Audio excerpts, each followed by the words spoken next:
telling you, man, radio, totally. You have a radio voice. Dude, I would totally do it. I told him I had podcasts before. So like I did a podcast before and it's a whole nother long story as to like why it isn't around anymore.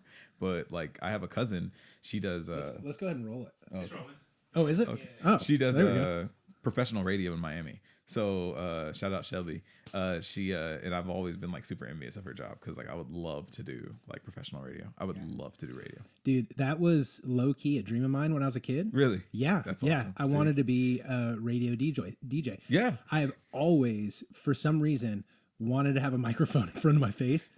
And I remember back in elementary school, I remember, I want to say it was like second grade, my teacher had a podium at the front of the classroom. Yeah.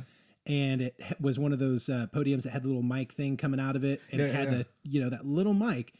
And I forget what, anyway, we'd have to come up to the podium and talk or something. And I always just wanted to talk into the microphone. Yeah. Yeah. It was like this weird obsession that I've always had. See, it's weird. It's like I went to go see my cousin actually like do radio. I went like family visit to Miami and I saw her actually doing it, went in, saw the board and all that stuff. And like at that point I was like, I totally would want to do this. And then as I got older and actually started like watching radio and all that, actually it's at when I went to college, freshman and sophomore year, they had a radio station. You could just walk in and like have a radio show. So I did. I walked in and just had a radio show just randomly for a little bit. Yeah, just for a little bit. How long did you do it? Huh? How long did you do it? Like just for an hour. Like I would go in. oh. Yeah, they would give you like set blocks. I did for 2 years, like just for 2 years. But I would go in and out and just do it. And then eventually they got more stringent. And then they were like, you can't play certain stuff because. But it used to be just like free reign because like dude, that they didn't would've even been give a shit. sick. Yeah, it was amazing. I loved it. It was amazing. That would've been really Shout cool. out St. Louis University. Yeah. But yeah, it was awesome. I loved it. Right on. Yeah. So what do you, okay, let's tell everyone, what do you do? So You work sort of in the cannabis industry, Yeah, right? so I totally work in the cannabis industry. I don't touch cannabis at all, but what I do is so I work for a company named Extractor Depot. What we do is like best way to describe it is like we're a one-stop shop for anybody that does extraction. So if you do anything as far as cannabis extraction, we got what you need. So there's different like ways that people extract. There's a bunch of different ways that you can do it, but we pretty much try to cater to every single type of extraction that there is and what you need. Okay. Wow. So your company manufactures the machinery to actually do the extraction. So we manufacture the machinery. We also have engineers who actually like certify our machinery, and then we also have R&D who test our machinery. So we actually do like a 3 kind of prong attack into the industry that kind of showcases that we have like the ability to not only like sell you the stuff, but we can teach you how to use it effectively. Nice. Yeah. Okay. And so then do you market, I'm assuming more toward like processors? Yeah, exactly. Okay. Yeah, processors, and then a lot of times we get like investors in as well, like people who are coming in with the big money to like that are setting up labs, because they want to learn more about the process, so they're just not getting taken care, like advantage of. Okay. But yeah, mostly we get processors, and that's who we deal with. Yeah. Nice. So is this like is it a passion thing for you? Being in the cannabis industry, is that like kind of what you wanted to do, or Yeah. So my little boy has autism, and one of the things like growing like I'm from Texas originally, but like living in Texas as an adult and having a kid with autism, like Texas's laws on cannabis are getting better, but they were always really, really bad. So you have like multiple stories where like people have like autistic children who are like have violent tendencies and stuff like that, and they'll use CBD or they use like cannabis derived products, and then they'll end up getting like CPS cases thrown against them and their kids get taken away. No way. Yeah. And so it's always been like a passion of mine to make it to where, a type of just medicinal medicine is free reign for anybody that wants to use it. And that's kind of where my passion for cannabis comes from. I have never actually had to use cannabis on my kid myself because my kid is actually really high functioning, but just the accessibility to anybody that has the, need for it. Sure. That's Well, my understanding is it absolutely changes lives. And so when it first was becoming, or when it came up for vote in Oklahoma, I had this like sneaking suspicion that it would pass and it would become legal. And so, I talked to my wife and told her kind of what I thought. I said, I think there's a huge opportunity in cannabis, like within the next, 2 years. Yeah. And so we like kind of dove in, and we had plans and a budget and everything to open up our own dispensary and start growing and everything. And we really approached it from that same angle. Like this is, it is medicinal, and it can help with tons of things. Yeah. I mean, it's like the first medicinal property that I ever learned about cannabis was for cancer, like people undergoing radiation and things like that. And it would allow them to, settle their stomachs so they could actually consume food and not get nauseous all the time. And I just thought that was like, okay, side effect of weed. And, that's why you would smoke it. But then you learn that there's so many other benefits to it. And God, it helps with everything. And then you look at CBD specifically and its abilities to like bring your body back to homeostasis and literally repair things on the cellular level. Yeah. And it's like, dude, why is this illegal? One of the things that blows my mind in entirety is like one of the only places where they're legally allowed to research cannabis is in Israel. Like that's like one of the only institutes where you have it to where like they're legally allowed to like research it and like dive in. And I think there's some other, like, don't quote me, I think there's some other universities, but it's not a number that you would assume that there would be with the amount of cannabis that we sell on the street, like, and the amount that goes black market and all these people that they don't regulate. Like you would think that they'd be doing a mass amount of research to see like, does this stuff actually help, or does this stuff, or is it all placebo? Which I 110% believe it helps. I 110% believes it alleviates majority of things that people, anxiety, depression, bipolar disorder, seizures, like epilepsy, like all these different things, man. It's amazing because they find out one thing and then they want to shoot it down with another thing. So Dude, I think one of the stigmas is people think like when you smoke this or like when you ingest it, you're this like this, I don't know, like person that can't function properly. You're stoned, you know, like you're going to be fucked up the whole time. Yeah. And I'm sure like when you overdo it or, you take 100 milligram edible or, or something crazy. Like, of course you're going to be in the couch. That's just, but don't be fucking stupid. They have 600 milligram edibles and stuff like that, like 1,000 milligram edibles. Like, so I mean, it's insane, but like, I get to your exact point. I get exactly what you're saying. Yeah. Yeah. But then when you, because I've heard some stories about, I think it was with Charlotte's Web, the CBD. There was a family that was telling a story. They were very anti, weed or cannabis or anything, and their daughter had autism and had heard about Charlotte, who, if I remember correctly, was in Texas. Yeah, and so they knew of Charlotte's Web and that CBD thing, and went out on a limb, and kind of against their belief system. Yeah. And it like cured her autism, or not autism, her epilepsy. Yeah. And she was having severe seizures, and they were afraid she would crack her head. It reduces them like it's insane how like it reduces seizures. And I have testimonies of multiple people, like, and I mean, it's just groups on Facebook, of course, but it's multiple people that I see on these groups where they're like trying it and they're like, okay, like my kid has not had a violent outburst today, or it's been weeks since my kid has had a violent outburst. Dude. And it's, I've even talked to some people who want to like, cause what a lot of people will do is like in the autistic community, since they live in these places where it's so stringent, is that they'll get the equipment themselves to extract live spectrum CBD or CBG from like hemp, and they'll just do a lot of it at one time with like a rotovape, and then they'll just store it and they'll capsulate it and just give it to their kids over a long period of time. So I've had guys that have reached out to me like, hey, I want to upgrade my setup and get like a 5-liter rotovape so I can do a bunch, and and then I end up telling them like, well, you can just go ahead and get this thing on Amazon for $500, and then you can do like, there's several processes that you can do to kind of filter it out to get it to where it's a little bit better, but you don't need to go spend, that much money on some kind of like scientific equipment. I was gonna say, you're not putting a lab in. But I mean, some people have to do that because it's in the community that they live in. Like, it's so stringent that they can't get anything, and it's a risk that they might go to jail or they might get their kids taken away. And that's the craziest thing for me. The fact that you can go to jail for decades for possessing a plant when it's legal in other states. How does that not, like, that doesn't make sense? How are people in jail in states where it's legal now? How are people still serving sentences in states where it's legal? And that's a whole other can of worms. but still, like, if the state legalizes it, and obviously it's case by case basis, right? If you have someone that was, I don't know, trafficking thousands of pounds of marijuana, violent, anything like that. Grant, yes. But I feel like if anyone is in prison in a state where it has been legalized, they need to be released. Reviewed at least. Or at least reviewed or something. Something. But yeah, it makes no sense, Man. brother, at all. Makes no sense. It's crazy. I'll tell you what, I think it's done wonders for Oklahoma, though. I think the amount of revenue that they bring through taxes Yeah, it's crazy. and the way that Oklahoma set it up to benefit the education system and the health system and everything else. Yeah. I think it's bringing tremendous value. Oh yeah, I think so. I mean, Oklahoma is roaring up to like number one like spot in like cannabis production, and it's like it's nuts to me because Oklahoma has like less people than like Chicago. So it's like, so it's like That's how much. wild. Well, the thing that gets me, Wait, there's more people in like metropolitan Chicago than like Shut up. yeah like yeah. Dude. It's like I wish we had Jamie. So like I was Yeah, going to Jamie, search that. check this out. But it's like but I mean honestly like in one of the things that blows my mind is like you have that statistic, and then like when I was first like talking to my job about coming out here and moving out here, the first time I came to visit and I saw how many dispensaries there were.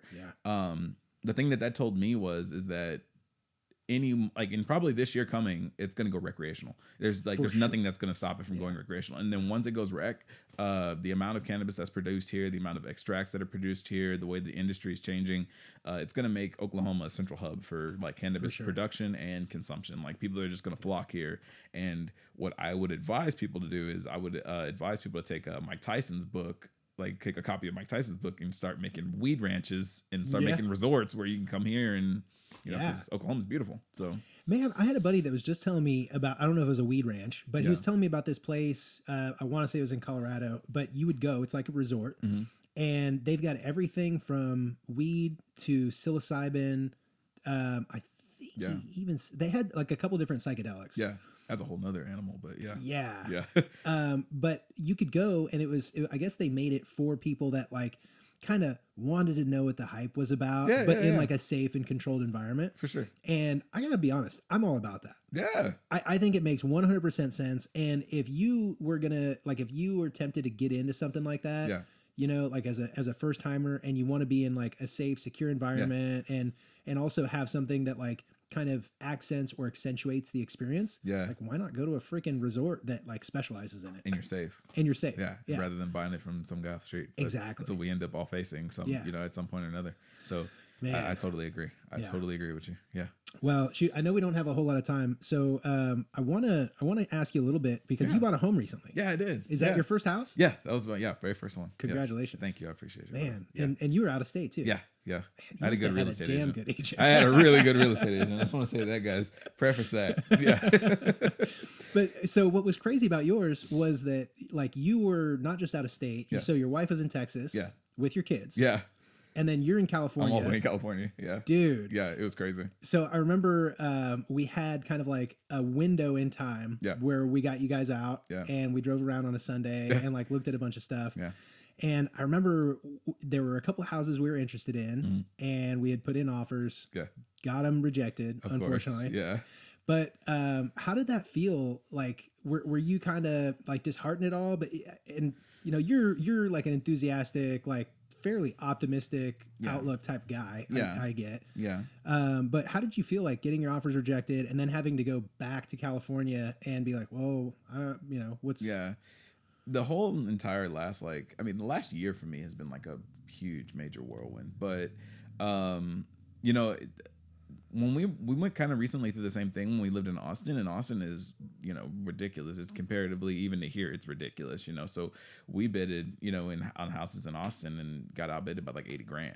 And, oh my God. And that happened multiple times. And so what happened? You said the last year was a whirlwind. What was going on? Honestly, I was just like, I worked in retail, and that was more or less the job that I had straight out of college, because that was kind of where I had kind of landed. I started a business with my dad, and it was kind of retail based, and that ended up just kind of being the type block that I was in. Never was really the end of it. I mean, we talked about I wanted to do radio, so that wasn't really what I ever really wanted to do. So that felt like kind of like a stationary 5 years of my life that I kind of just threw to the wayside. I mean, I have my kids, I have my wife, I'm great, that's awesome, but as far as career wise, it felt left me with no fulfillment, and so that kind of just had me to where I was completely burnt out, didn't want to get up to go to work, dreaded getting up, and just straight up was depressed. And so eventually, I had this weird epiphany where I was just like, I am gonna stop actively hating on my situation, and I'm no longer going to actively hate on my situation. I'm going to actively make steps to make it better every single day.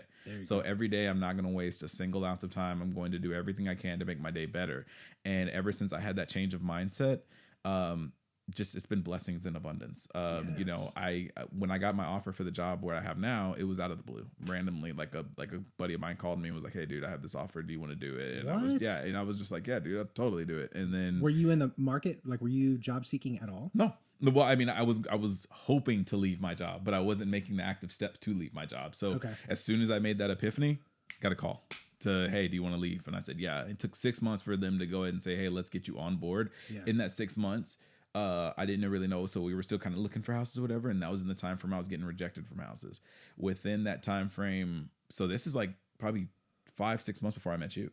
Whoa. And so like I didn't realize you guys had been looking that long. Yeah, and so we got rejected a bunch in Austin. He asked like, "Do you want to move? Like, would you be willing to move?" But I don't know when the time frame is going to be. And so I got to that June. I quit my job. July was the ending like weeks of my job. I started in August in California, and then got introduced to you in September, and then we got the ball rolling and signed on the house in December. I didn't realize it was that fast. Yeah, dude. And so and the craziest thing was like me getting rejected before I even got the call from my friend. Me getting rejected on jobs, I was like, or not jobs, but on houses. I was just like, you know what, screw this. I'm just gonna go get a new car. And then screw this. Like, you know, I'm just gonna go get a new car. That'll make me feel better. Like, I'll be able to go to work. I'll be able to handle it, or whatever. You know, I'll just take it, push the house a couple of years down the road. Yeah. Fast forward 6 months, I have a new car and I have a house. So it's like, you know, I tell people now, I'm like, don't actively put down your situation. Just make steps to make it better. Yeah. And, you know, God is going to put you, he's going to basically give up and let him maneuver you, but just have the faith that he's going to maneuver you in the right way, and then just work alongside him. Don't try to like hinder him, but just work alongside him and just actively make it better. Absolutely. Yeah. That's the biggest thing. The thing that really like changed for me with my mindset was when I realized that it really doesn't matter what anyone else says or what anyone else thinks. Yeah. This is my life, my career. And ultimately the decision's mine. Yeah. And exactly. if I don't do it, no one else is going to do it for me. Nobody's coming to save you. Yeah. Nobody's coming to save you. And so like when you wrap your head around that and you're like, okay, here's how it is. Yeah. These are the facts. This is what the world is like. Yeah. Not every day is going to be great. Yeah. But if I, like you're saying, can become better incrementally, 1% per day, you compound that over 10 years and you've completely changed your life. You've changed everything. Everything. Yeah, everything. I'm a testament of it. Dude, like, so I am too. I think it's awesome. Like people like you that are self-aware and really like kind of understand and see the world for what it is. And like, it's an incredible gift. And the most incredible thing about it is hindsight.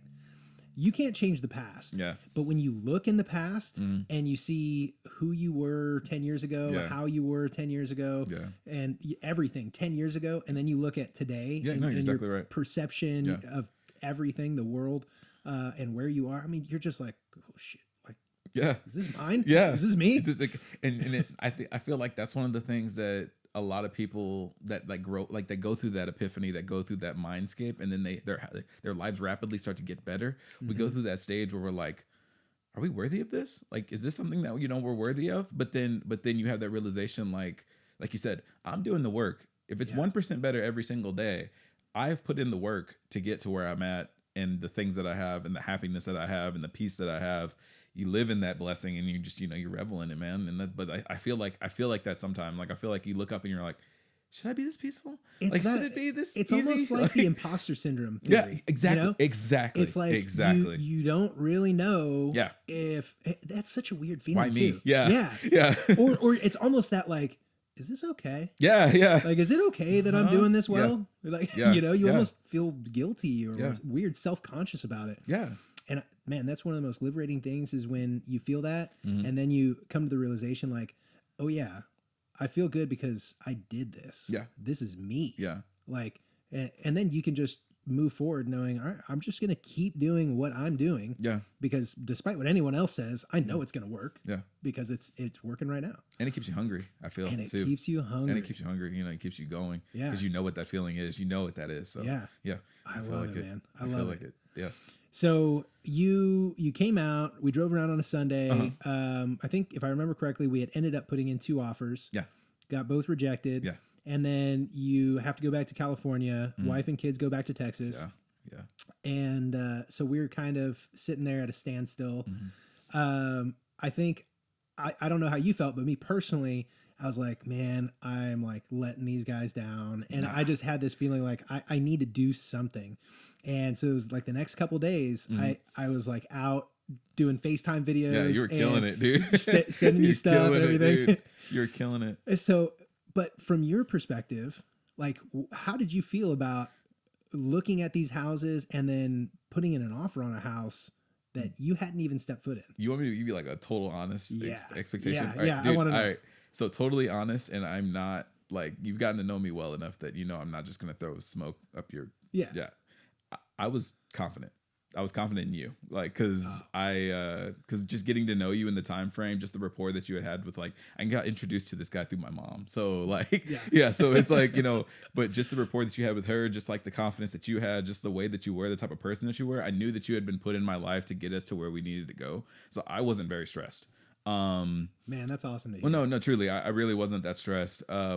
When I knew that you were calling me every day, like with FaceTimes on houses, I knew like, oh, dude, this guy is actually working, you know, like versus like, oh, this guy's just kind of letting it go by the wayside. Like I had never had a time in my mind where it was like, oh, Craig's not doing, like, he's actually looking for something. He's trying to help us out. Like, so, you know, when it was definitely a joint effort though. Cause we had the group text with, so I was on it, you were on it, your wife, your mom. Yeah. And we were like, I remember your mom would send like screenshots of Zillow, and you know, like I like this one. Houses I hadn't even seen. Like she wouldn't even send them to me. She was just sending them to you, and I was like, all right, like, you know, I was like, no, mom, that doesn't work. I was like, all right, okay, yeah. I was like, it was so interesting. Yeah. It was so the out of state buyers that I've had the privilege of working with since I got started in real estate were more like this, kind of like one-on-one. Yeah. And so it was a little different having like your 5 mom, people in your mom and your wife and you, but it was also good because you were sending me stuff, Anne Marie was sending me stuff, your mom was sending me stuff, and so like just looking at them, I got to know very quickly what it is you liked and what you're interested in. Yeah, for sure. And so I felt confident enough to go out there and look at things, and I would know. Like I remember one specific house that I walked into. And I think like the layout and floor plan would have worked. There was plenty of space, and it needed like a little updating. But I walked in and I was like, yeah. You almost just know. It's like intuition, you know. And so you just keep moving. The house you guys bought. Yeah. When I walked in, I knew that was it. You called me immediately, dude. You called me before you even got like a foot in the house. You were like, dude, can you text, no, actually, you texted me. You texted me, and I think I saw the text. It said, "This is the one." That's all you texted me. You literally texted me, "This is the one," and I was like, "Oh crap, he found one." And then like a second later, you called me. You were like, "Dude, this is it. I found it. Like this is the house." Yeah. And we were like, "Okay." I was like, "Let's go for it." And then I was like, immediately, I was like, "Yeah, let's go for it." Man. Yeah. No, totally. That's awesome. No, for real. And it's a great house. You had the first casualty of new home ownership. What happened? Water heater went out, but we knew. So it wasn't like it was anything like, you know, we knew that something was wrong. So, you know, one day, and it's actually, you hooked it up because you introduced me to a gentleman. They came out and got it back working. We got it replaced and all that good stuff. But it was, you know, it, you know, ended up just being wear and tear from just the natural hard water and, you know, well water. So just one of those things. Something that just happens. Yeah. It was weird though, man. Since I met you, I feel like we've been linked up. Yeah. Like, I just feel like such a rapport with you. Yeah. And it was funny that we were texting there for like 2 days or so about the hot water heater. And I had been thinking about it. And I told my wife this. I said, I was standing in the kitchen and there was a point where I actually visualized our hot water heater and having an issue with it. And, you know, I had walked by and kind of heard a sound that wasn't completely normal, but we had also just cranked it up a little bit because my wife likes really hot, like scalding hot baths. Like burn you. Yes. Yeah. My wife too. I'm like, this isn't healthy. Yeah, exactly. Exactly. Your skin's going to fall off. Exactly. But so we cranked it up and I kept walking by and I would hear like different, you know, sounds that I didn't think were normal. But I was just like, it's just working harder. And then she walks by, she hears it, and she actually like opens the door. Yeah. And then there's like water spraying onto the wall and like all over some electrical and on the furnace and everything. I was like, this is a mess. Yeah. But then I had to sit and ask myself, I was like, man, did I will that into existence? This wasn't a thing. Just thinking about it. I was like, freaking RJ's texting me about hot water heaters. I'm thinking about mine, and all of a sudden I've got a manifestation, man. It's real. Yeah, it's a real thing. Dude. It's real. I'm not lying to you. Crazy. Yeah, it's really interesting though. But we love the space, dude. We've seen so many freaking deer. Have you? Yeah. You're in the perfect spot. It's like a lot of deer. We've seen a lot of deer. Yeah. So for anyone that doesn't know, which is everyone, what's cool about your property? Because you've got a little. So we sit on an acre, but the really interesting thing about it is it sits on a cul-de-sac, but it sits down back in the acre, which is like I've never seen it. So we have like 4 yards, but they're like equally proportioned.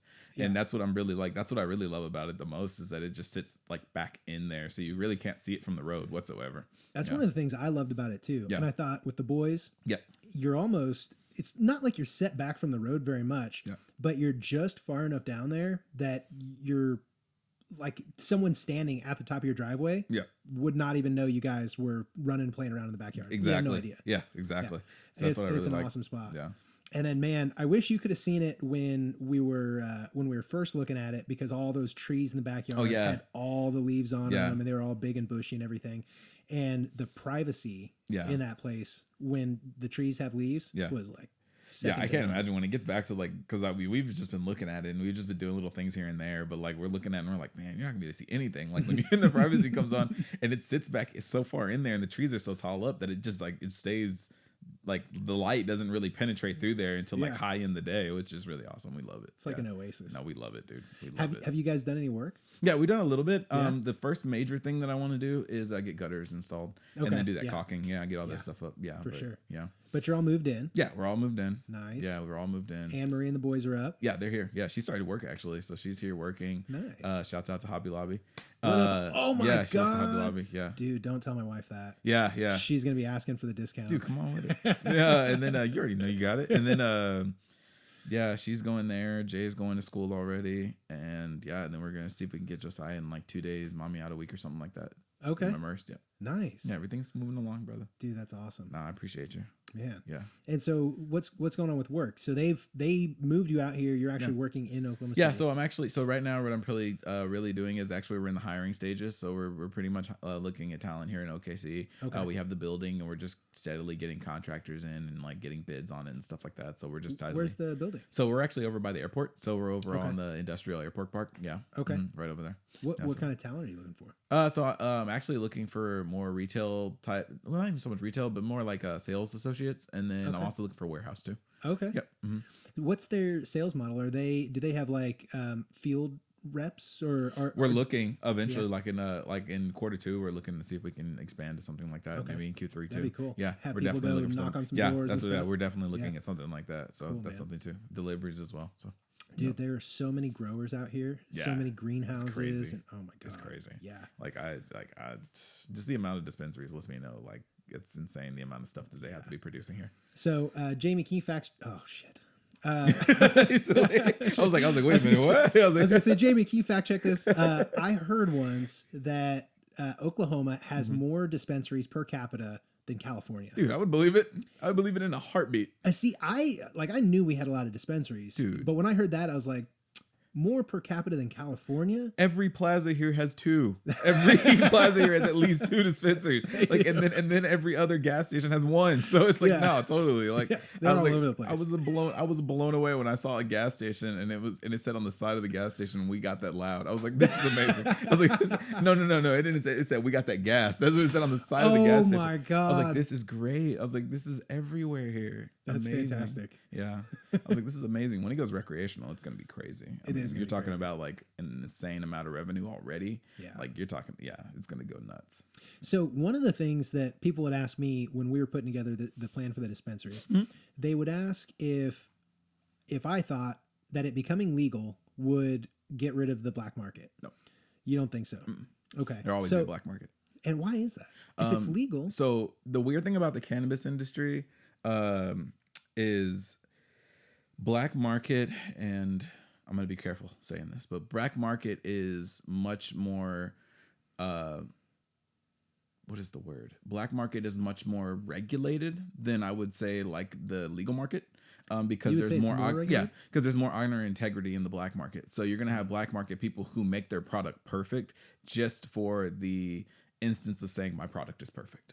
Gotcha. There's black market who are going to make sure that they're not giving out bad product and things like that, just because they're going to go for the sake, especially when extractors are involved, because extract is done with like very volatile compounds. So if you Okay. don't do it right, then you can get people sick, and people Ooh. take a lot of pride in not getting people sick, making actual For medicinal sure. medicine, because you're doing, you're making cannabis medicine at that point. You're taking something that's 30% and taking it all the way up to 90% purity. So Wow. yeah, I didn't know that was a number. oh yeah, well, so when you're talking about like distillate, like which is like what you have in cartridges and pins and stuff, that's like a 99 point, like 99% Really? purity. Yeah. So a lot of times what'll happen is because they'll have to cut the distillate with some kind of other filler. And that's like, if you remember back in the day when people were getting sick from smoking cartridges, Yeah. that's what it was. The filler was bad and was getting people sick. And so like people were cutting it with bad fillers. But what you have to do is you have to cut the distillate with like the fillers, because what will happen is it's such a fine purity is that it'll go into a crystalline form, because it's basically 99.9% THC. So it'll just crystallize. What kind of fillers are these? Like, dude, don't even get me started, because I don't want to say the wrong word, but I think what I'm like sodium glycol, like it's like Okay, stuff like that, propylene like glycol, propylene sodium glycol. glycol. There you Yeah, go, yeah, yeah. Okay, propylene okay. glycol and stuff like Gotcha. that. So like so just like stuff to like fill it in, and then like a lot of the terpenes, like terpenes will be like, they won't be cannabis derived terpenes, but they'll be botanically derived terpenes. So they'll be like grown from flowers, and they'll add that in to add the flavor, because that's where you get the flavor. Because distillate Yeah. is nothing but THC, so there's no like terpenes in it, there's no flavor in it, you're not going to taste anything. It's literally medicine. Okay. Yeah, so they add in the flavor. Yeah. Does that do the terpenes affect just the flavor profile, or does it also affect the psychoactive properties? No, I think it's just the flavor profile. I would speak just to the flavor profile. Yeah. I heard this guy one time that did like gourmet, like he could make your cannabis taste like anything. Yeah. And so he would do it like, chocolate chip ice cream or red velvet cake. Like terpenes aren't like a cannabis thing. Like terpenes are in everything. So like when you have what is that stuff called? LaCroix, the sparkling water. Oh yeah, LaCroix. That's terpenes. LaCroix. So what they yeah that's what I'm saying. But with the flavor in that's terpenes. Really? Yeah. Most of artificial flavoring is just terpenes. Yeah. So Jamie, Google what's a terp. So I wonder what is an actual terpene though. So it's just like what like is a good way to describe it. So it's like in cannabis, like because like a lot of like the R&D that I've seen them do, there's multiple types of terpenes in things. So like I've seen them actually do like distillation runs on CBD, and that's taking CBD from like the raw like oil base, like with all the different stuff in it, and taking it to like a pure product where it's 99.9 or whatever. And there's multiple terpenes in there. So there's some terpenes that smell good, and then there's some terpenes that smell like cat pee and like tires and stuff like that. Okay. So there's like a wide spectrum. It's just the same. Yeah. So like essentially what you end up getting is you end up having like extraction machines, but they're not as like they're not just specifically going after like psychoactive things. They're going after the terpene profile, and they're just boiling off whatever terpene they get to the flavor profile that they want. So it's like because I guess like strawberry terpenes would have like a specific boiling point versus like lemon terpenes. So if it was something that had both of those flavor profiles in it, then you would just separate out from that one. Wow. Yeah. Okay. Yeah. Dude, you guys have like a lab. We do. Yeah, we really do. Yeah. Yeah. It's like literal like you have to put your glasses on and go in with your lab coat and all that. Yeah, all that stuff, dude. I swear to God. That's awesome. I swear, man. It's crazy. Do you think that after recreational gets approved, do you think like they did in Colorado, you're going to end up getting people that try and push for psilocybin and LSD and things like that? I hope so. Yeah. I would hopeful. Like I'm hopeful that we'll get to a point where psychedelics will be recognized as a very affordable and safe like antidepressant. Yeah, like that would be my goal is like for them to actually look at it and even antipsychotics. Yeah, PTSD stuff like that. Yeah, yeah, bipolar disorder, all that stuff. Man, I feel like there's been this stigma associated with psychedelics in general. Oh yeah, since like because of the war on drugs and everything that people are, I think the people that are still anti psychedelic are coming from a place of fear. Like they're really legitimately afraid that if you take that, it's going to break your mind in half and you'll be, you'll go crazy. It's big pharma too. It's more, it's mainly big pharma because they know, I didn't like, even think about that. Yeah. I mean, because it's mainly, you tell me that I'm depressed and I can go take a eighth of shrooms and I don't need to take your, prescribed medicine anymore. Like I can go 12 months. Zoloft. I can go 12 months without having to take Zoloft now. And I can go and then I can go to resort and take another 12 months from now and be okay for the next, not 12 big months. not good for big pharma. No, not at all. And nothing. I mean, and the pod, none of it is good for big pharma, because you're going to end up finding out that there's so many different things that you don't need. Yeah. So, yeah. Man, next time we have you on, we're gonna have to talk about big pharma because that's dude. like a whole nother conversation. Dude, I love it, dude. But so I want to just circle back to the house real quick before we gotta let you go. So you were buying this thing out of state. We ended up getting it under contract. Now we had some strategy to that because the house had literally minutes before we went to look at it had just come on the market. Yeah, this was on a Friday, and they had open houses scheduled for Saturday and Sunday, and so. What I had done was I told the listing agent that you wanted it. Yeah. We were going to put an offer within the hour, and we ended up going up like 2,000. Yeah. And we asked, hey, we're going to offer this 2,000 over list price, but will you cancel the showings that you have from here on and not do the open house? And to my surprise, actually, she said, well, she was like, let me talk to the seller. When she called me back, she said, yeah, we'll do that. And I was just like, whoo. Yeah. Like, yeah, man. dude. So we got you in. But then even for inspections, because that's sort of the next thing, right? So you guys weren't able to make it out for the inspection. Yeah. So from your perspective, like what was that like, knowing that, the home inspector was out there going through the house and you guys weren't able to be there in person to kind of, see what's going on with the house and get a peek behind the makeup, so to speak. Yeah. I mean, again, it kind of, I don't want to be like that guy beating a dead horse, but I mean, again, it resonates back to like, we trusted you. Like we knew that you were going to be there. So like, that was the biggest thing that like that morning that we had the home inspection, my mom called me and was like, is Craig going to be there? And I was like, well, yeah, he's going to be there. She's like, okay, fine. So, I mean, I wasn't too worried, honestly. Cause I knew you were going to tell me the truth of it if something was wrong. Yeah. And I knew you were going to put quality people in there to like make sure that they were looking at the house versus like somebody that's just like, oh, let's just get it sold. Yeah. And, we haven't had anything major, other than the stuff that we knew of. Yeah. Totally. Yeah. Awesome, man. Yeah. Cool. Yeah. I'm so glad to have you guys here. No, and I appreciate it. You're in that kind of sweet spot where you're like right there at Edmond, right there at Guthrie. You're kind of like right on the line. Yeah. And so you were fairly familiar or vaguely familiar with like the geography of the OKC Metro, but now that you've been here for over a month, how do you feel about like the location of the house and like your commute and traffic, all that sort of stuff? Dude, I freaking love it. Do you? Yeah, I do. Yeah. I love it. I was thinking about it as I was driving around today, and I was like, man, I just love like right where we're like located at, because I was like, I know that Edmond is approaching that way. Like I know Edmond's growing up towards that way, so eventually we're gonna be to where it's like right there. Yeah. But as far as like anything that we need, I mean, Walmart's 10 minutes away, Sam's is 10 minutes away, work is 35 minutes away. We can either come up here for school or food, we can go to Edmond for food, OKC for food. Nothing is 30 minutes away here. Like it's well, phenomenal. And you guys got something that it's hard to get in the metro, and that's an acre of land. Yeah. Like you've got a full acre of land.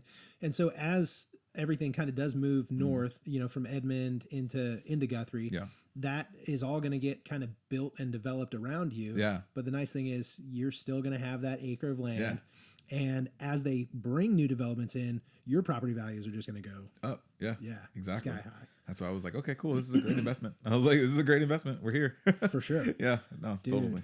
Well, I know we're crunched on time, so no, it's perfect. I really appreciate you coming out. No, thank you for having me on. It was great to have you on here. Yeah, appreciate you guys. Thank you, man. Thank you. We're gonna have to come back when we can do a little bit longer one and talk some more about cannabis. Oh yeah, psychedelics and all that fun stuff. Yeah. I got like I don't know the mindscape, but I got lots of customers that throw me lots of goodies and gift bags and things. Oh yeah, yeah. We'll have to talk. Yeah, we'll figure that out. Wink. But, yeah. RJ, man, thanks so much. I appreciate you guys. Thank you. Take care. Thanks, guys.